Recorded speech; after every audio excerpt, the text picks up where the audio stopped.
these gifts just keep landing on the proverbial doorstep, you know? I mean, the dialogue, if we had credits rolling after that spoof, the script would have been written by one Michelle Obama. Yes, that's exactly right. No, we have Jake Whitman, who produced it for us. Again, he came, and it was just the three of us, and he gave us like a couple of lines. In particular, he was giving me things that Michelle Obama has actually said, because I think he had the vision of splicing her in. And you almost couldn't believe them. It was like, I think you might need to go back and check that. There's no way that must have come from some other parody.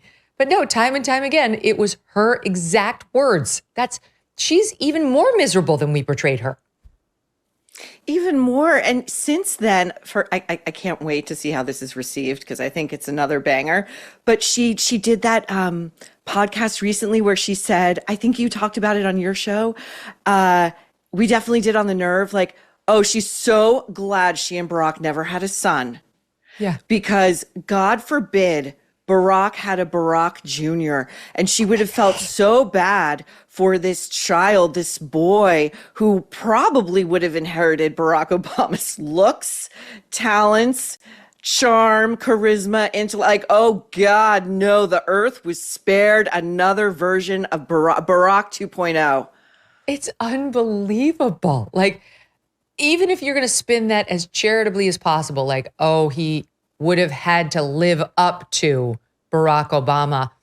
She didn't say that. She didn't then clarify the point to make sure that that's what she meant. And so I genuinely think she meant what she said. Oh God, I'd have another Barack Obama on my hands. And who the hell wants that? I mean, we kind of can relate, but whatever, it's fine. It's different. We're the general public. But it was so funny. Like, I'll show the audience one other thing. Yesterday we had on Ruthless, and Josh Holmes was saying you should show some outtakes, because we showed a tease. I'm like, you know what, we should show some outtakes. So they cut a couple of you and me when we were sitting there, and just how funny it was, because she's so absurd. We had no idea she was this negative a person when she was first lady, and still behind the marketing PR wall that had been placed in front of her. It's been such a gift to see her out there, just genuinely her, so we can see she is truly somebody with the darkest vision of life, especially marriage and children, I've ever seen in a public role. Here's a little bit of you and me trying to get through this thing without losing it. All right, let me think of her other lines. We don't articulate our pain. Yes. Nobody ever asks us about ourselves. We have to ask ourselves, the men in our lives, is why wait to be asked? That's amazing. Why do I always have to be the one to explain how angry I am?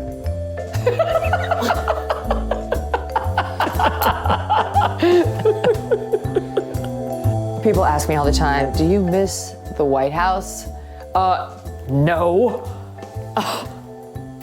Do you ever have dreams that you still live there? Oh, no. Oh, I'm sorry. Let's see, what else? What other favorites do we have?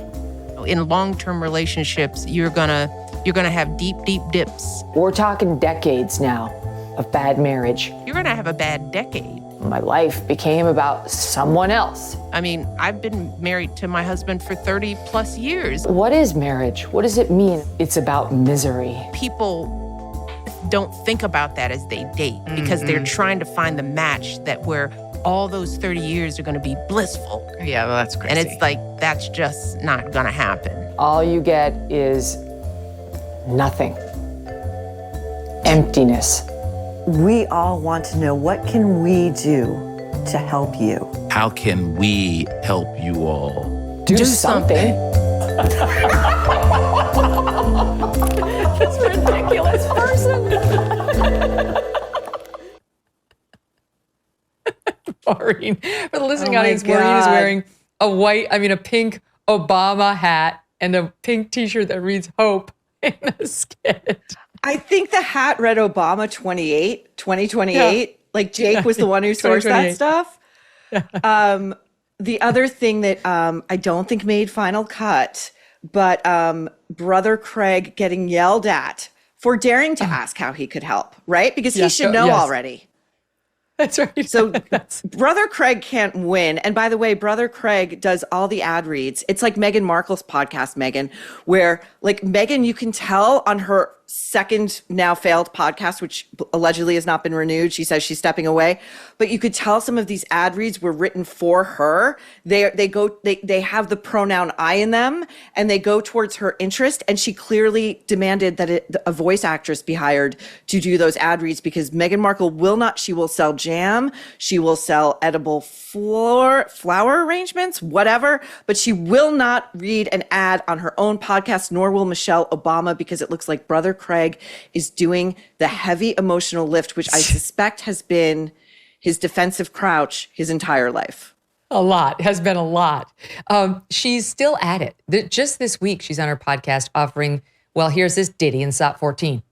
There will be parental pain. We have to become tougher for the sake of our kids. And I just don't think that there's any way around making this easy for parents. I think that's what we... Parenting is never easy. It's not supposed to be. And it's not fun. Life isn't fair. And that's another lesson for kids to learn. That's right.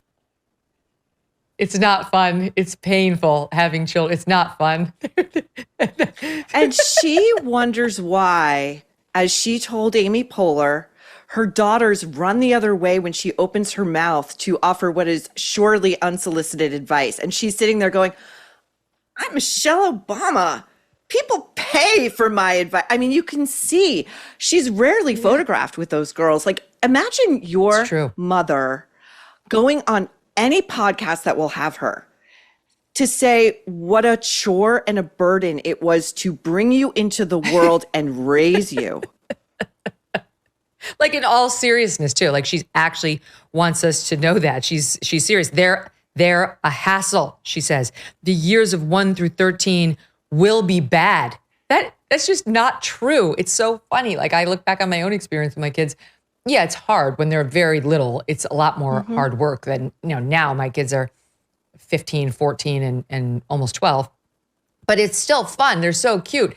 I don't know a mother who would look back at years 1 through 13 and say, it's going to be bad. Those 13 years, they're bad. The kids are a hassle. And then doubles down here saying parenting is not fun. It's painful. What the fuck, Maureen?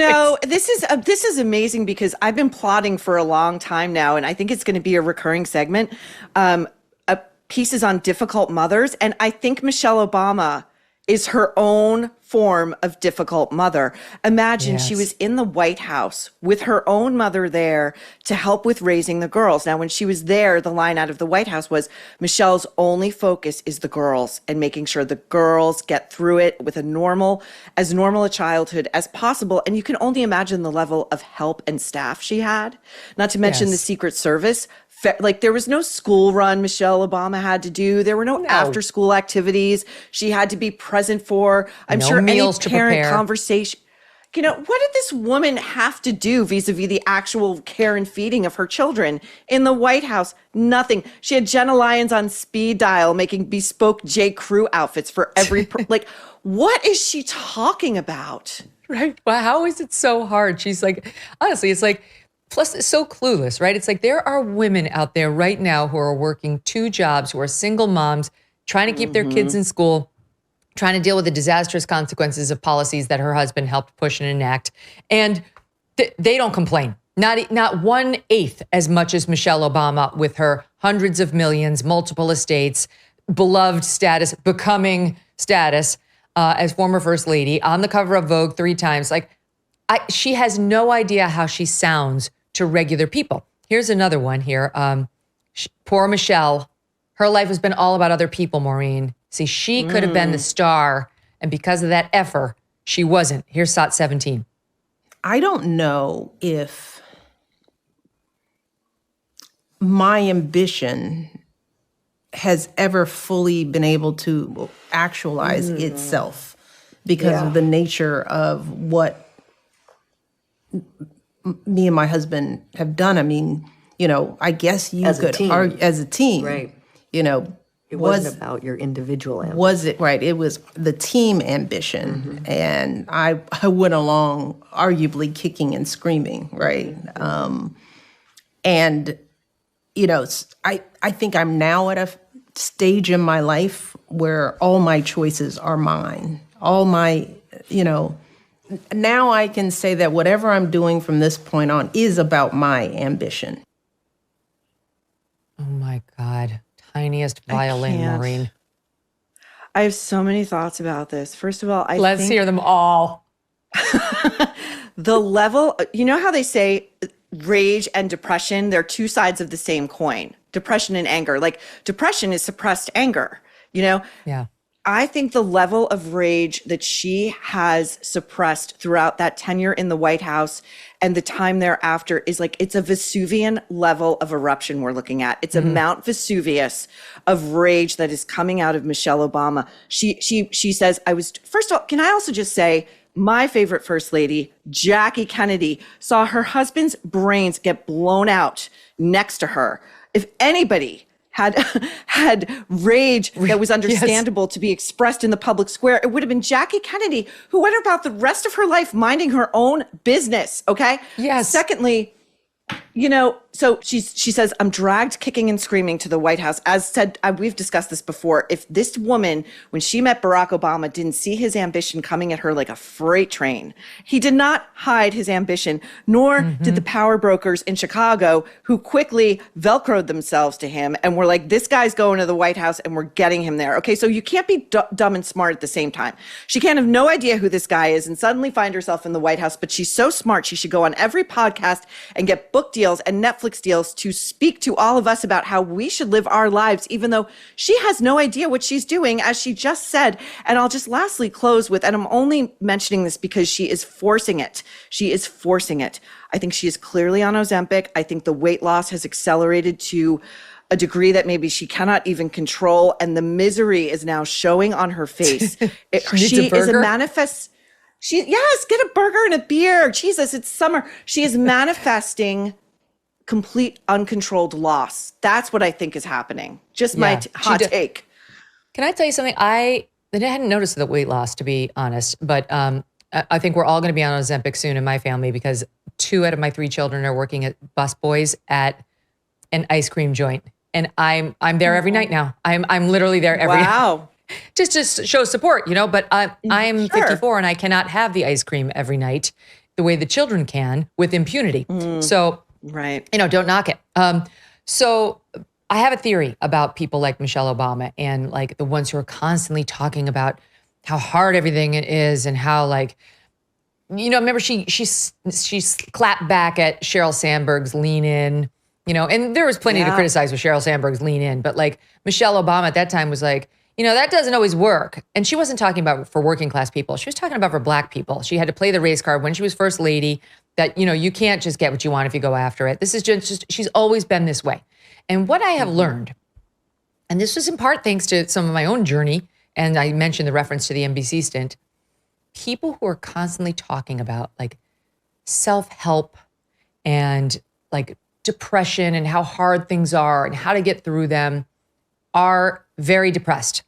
And they are probably not people you should be listening to as your teacher if you are feeling depressed or sad or listless or non-directional. Those actually are not your teachers.